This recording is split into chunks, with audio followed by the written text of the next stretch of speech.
Жунгар-Алтайский национальный парк, Лепсинский филиал.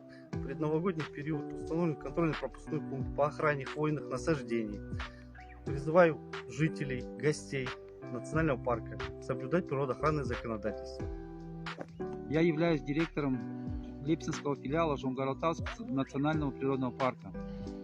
Я призываю гостей нашего Жунгар-Алтайского национального парка не уничтожать хвойные насаждения, так как перед новогодний период все дома хотят поставить елочку. Но советую всем поставить искусственную, потому что она прослужит долго. А елочку срубив и поставив дома, она через месяц пожелтеет и ее выкинут.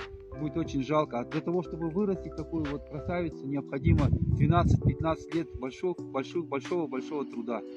Поэтому пусть она лучше растет, будет радовать нас еще долгие годы. В данный момент наш филиал проводит охрану в предновогодний период, охрану зеленых насаждений, хвойных насаждений. И за самовольную порубку, срубку леса будет возможен огромный штраф. Это если административный, то 150 МРП. И если превысит ущерб 50 МРП, то это уже будет уголовное наказание. А уголовное наказание это вплоть до лишения, может быть, до 5 лет. Поэтому будьте внимательны, не трогайте, не уничтожайте деревья, потому что в будущем это наше будущее, это наши легкие, они нам принесут большую пользу нашим детям, внукам и нашим потомкам.